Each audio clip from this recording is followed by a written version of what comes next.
So what we're going to look at, why we need multi-area, the differences in the link state advertisements, the differences in the neighbor adjacencies, how to configure multi-area for version 2, IPv4, how to configure multi-area for version 3, IPv6, and summarization, and then a bit of verification at the end. So, single area OSPF, awesome, love it, fantastic, wonderful. However, once your network gets a little bit big, things start to go wrong.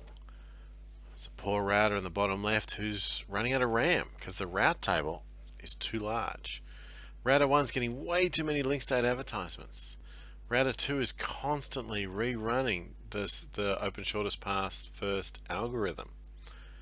And there's just too much going on, and these guys are really struggling because the network is just too big.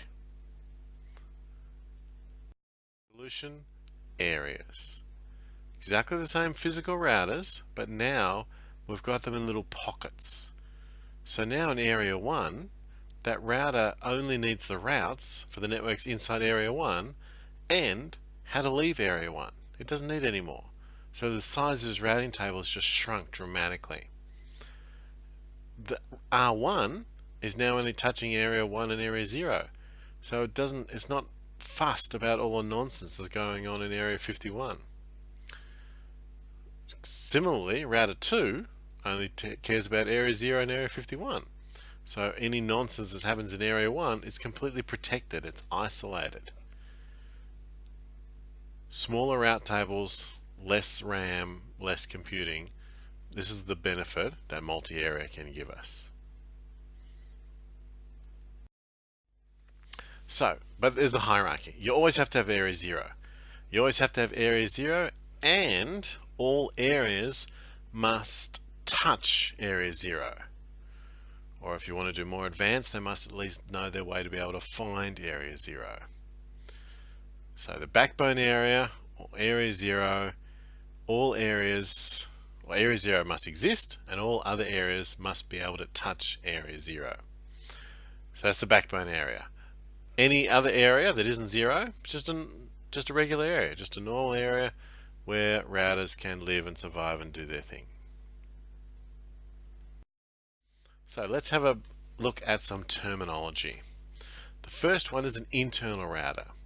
An internal router is a router where all of its interfaces live in the same area, or a single area.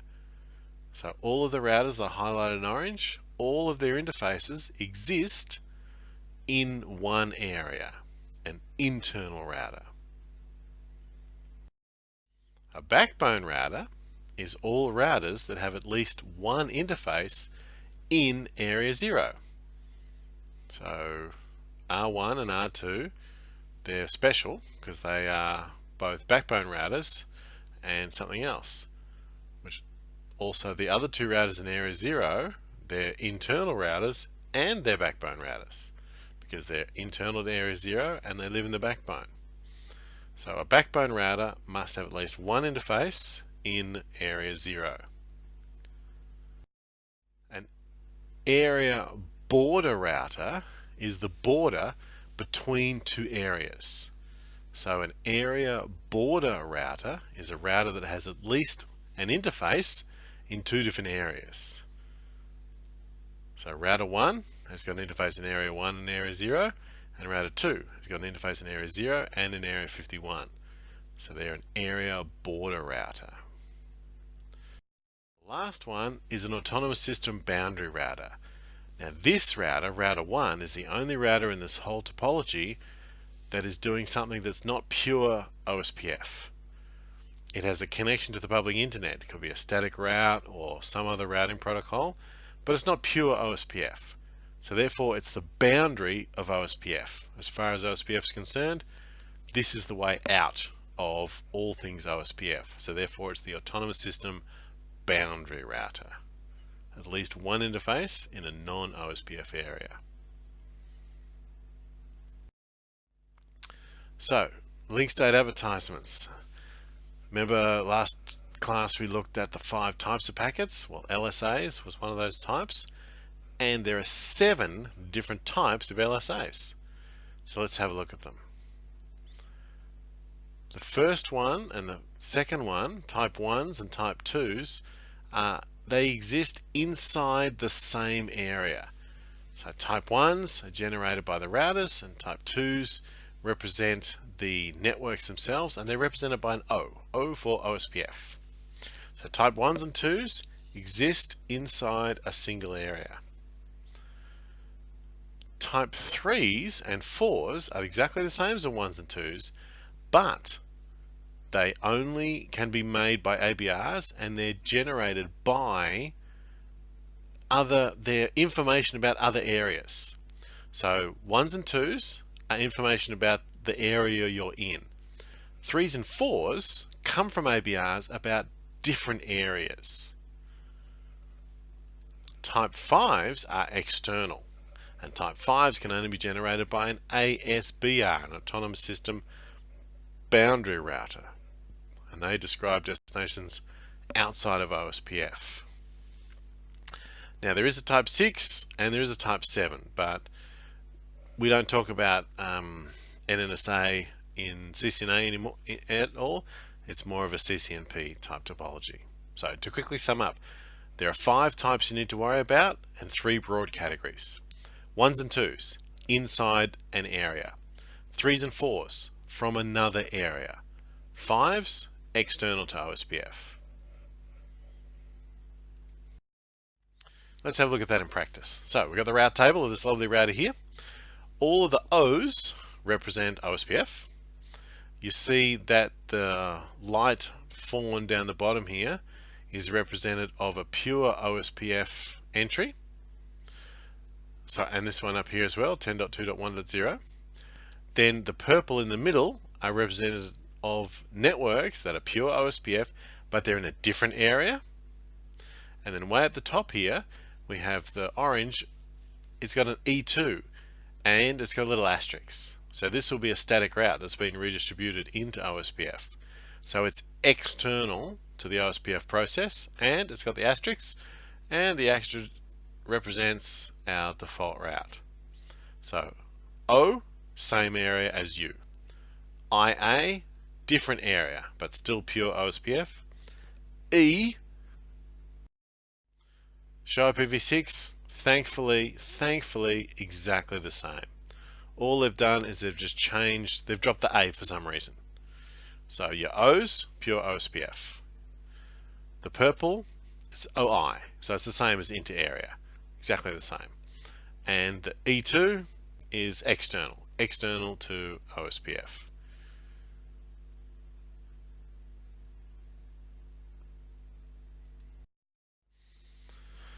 Now the thing about route calculation, this is the type 1s and 2s, 3s and 4s and 5s, there is a hierarchy involved.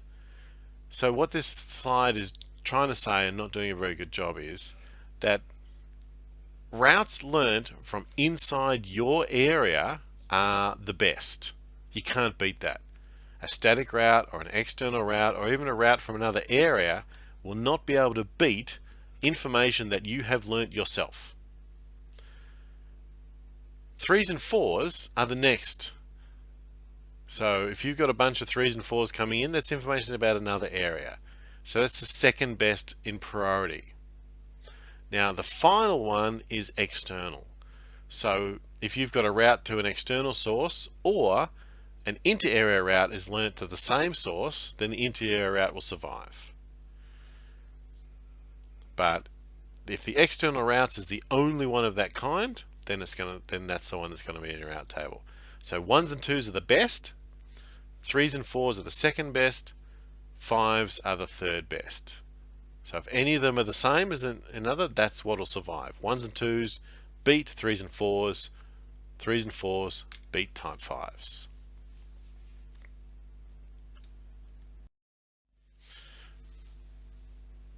Multiarea OSPF needs a bit of thinking, a bit of thought. You can't just throw it together and hope for the best. You need to pick some strong, beefy routers with good CPU and RAM, and you want them to be your designated routers and to be in area 0, and you want the routers on your ABRs to also have a bit of guts in them as well. But let's have a look at how we're going to put this stuff together. So here's a good example. Multiarea, configuring multi-area. So we've exactly the same as what we were doing before. We've got our routing process. We set up a router ID manually, didn't have to, but we did it anyway because we wanted to. And we've got 10.1.1.1, all zeros is area 1, 10.1.2.1, all zeros area 1, and 192.168.10.1, all area 0. So this router here has got these two networks in area 1, and this is all of area 0. Now, this is just an example. For some reason, the person who put the slide together decided that it would be a good idea to make these just host addresses. So technically speaking, on the route table of R2, if you were to ping 10.1.1.100, it would go nowhere because we're only just advertising this one address. So in the real world, in a practical world, I would have made these 245. So 10.1.1.1.0.0.0.245, 10.1.2.1.0.0.0.245, and 192.168.10.1 0.0.0.3, because that's a /30. And that would have been a better indication of what it is. But this is it. This is how simple it is to set up multi-area. You just say what networks they are and which area they're a part of. IPv6, exactly the same philosophy. Remember that IPv4 has network statements, and IPv6, you put the information in the interface itself. So here we've set up the router ID, always got to do that, and then gigabit 0 is in area 1, and serial 0 is in area 0. That's it. Just remember that this number 10 here for the router process has to match this area 10 in this router process the same. The reason why this is done is because technically, yes, you can have multiple instances of separate OSPF running, but I wouldn't recommend it. Now, summarization. The reason why we have areas is to keep the topology databases as small as possible. So when router 1A, he might have 20 networks in there, and we can summarize all of those networks into a single entry. So router 1 says, you know what, I got 20 networks underneath me here, so I'm going to send you a summary up to here. So R1 doesn't advertise 20 networks, he just advertises a summary, and that summary is a type 3. So it goes up here into area 0, and that type 3 is summarized. So all of these guys have IAs for all 20 of these networks, just summarized with a single line. So, however, this is the big thing that a lot of people seem to not understand when they're doing the labs. R1A is always going to see 20 networks. R1 is also going to see 20 networks. Why? Because those 20 networks are going to be type 1s and 2s. And remember, R1 is in area 1, so therefore it has to see all the networks that exist in area 1. But the summary is heading up this way, so as it goes through the ABR, the summary is a type 3. So therefore C1 sees the summary. R2, R2A, R3 and R3A all see the summaries. But when you're trying to do a summarization with OSPF, remember, all routers within the area you're in will always see all networks. They can't not. You got 20 networks down here, router 1 is going to see those 20 networks because they're in the same area. All routers in the same area must know everything about everything in that area. So your summary is going to go through R1, and then R1 will summarize to C1. So C1 will only see one entry. R2 and R2A, 3 and 3A will only see one entry. But just remember that R1 will always see all 20 networks. It's C1 where you want that summary to exist. And that's why your ABRs need to be a little bit beefy. Now, why do we summarize? When links fail. So let's say in here in area 1, we've got 20 networks and one of them's a bit dodgy and it just flaps up, down, up, down, up, down, up, down. Well, all of those up-down flaps are going to exist here. So this router is going to have to do lots of processing. R1's going to have to do lots of processing. Flap, flap, flap, flap, flap. But none of those flaps are going to get out. Because C1, R2 and R3, R2A and R3A, they only see the summary. They don't see the fault in the network at all. They're protected by the ABR, and that's another. External routes summarized in exactly the same way. This example, we've got ERGRP, and we've got 32 networks that we have summarized. So we set up a summarize, and we inject that into the ASBR as a single summary. So now router 2 sees all those networks, but router 1 and router 3 only see a single E2 summary of all of those networks. Remember, the goal of routing is to have our route table as small as possible. A small route table is a happy router. So, how do we do summarization? So, this example, we have got 192, 168, 64, 65, 66, and 67. We've got 4 networks in area 2 that are contiguous. We can summarize those with a single line. But just for fun, just to keep you on your toes, there are 2 different commands. So if you're on an ABR, then you need to use the range command. Area to range and then the address. If you're on an ASBR, then you have to use the summary address command. Now, notice that these are in the routing process. So this is just telling the router, by the way, when you tell everyone else about this information, tell them this as well. So when this hits the ABR, it'll summarize those 4 links into one. And this one comes from an ASBR. It says, guys, this is a summary address. So ABR's range command, ASBR summary address command. 2 different commands to do the same function, but on 2 different types of routers. So, how do we verify and test that everything's going fine? Show IP OSPF neighbor, show IP OSPF, show IP OSPF interface, super duper useful commands. Because show IP OSPF interface tells you what area you're in and all that sort of stuff. Show IP protocols, really, really useful. How many areas you've got, which networks are being advertised. Show IP OSPF interface brief, very useful. And show IP route OSPF just shows you OSPF routes. And show IP OSPF database is going to show you everything about what OSPF knows about that network. And like all good show IP commands, if you're doing IPv6, just change IP for IPv6. Show IPv6 protocols. Show IPv6 OSPF database. Exactly the same. So, good example here. Show IP protocols. Number of routers in this area. Number of areas on this router, 2. It's got 2 normal areas.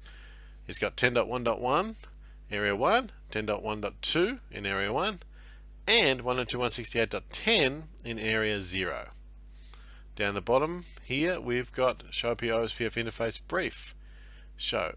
It's got 3 interfaces. The process ID is 10. Serial 0 is in area 0. Gigabit 1 and 0 in area 1 and their addresses and all that sort of stuff. Notice that the serial, the state, comes up as a point-to-point, and the other 2 come up as a designated router. And you got the cost in there as well. Notice there you go. Here's a perfect example of the person building these slides forgot to set the auto cost reference bandwidth. Because notice the cost of those gigabit interfaces are 1. If you'd set the auto cost reference bandwidth, it should have been a higher number. Verification IPv6, same as before. Show IPv6 protocols. We've got the router ID, we've got 2 normal areas. Area 0 has got serial, area 1 has got gigabit. Show IPv6 OSPF interface brief, exactly the same thing. 0.0 is in area 0, gigabit 0 is in area 1.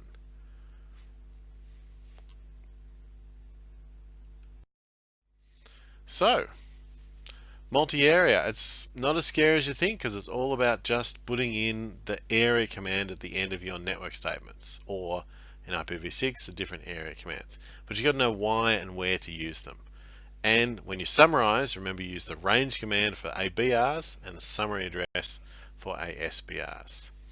So, terminology, 4 different types of routers. Internal, all interfaces in the same area. Backbone, at least one interface in area 0. ABR, at least one interface in 2 different areas. ASBR, non-pure OSPF. And area 0 must exist.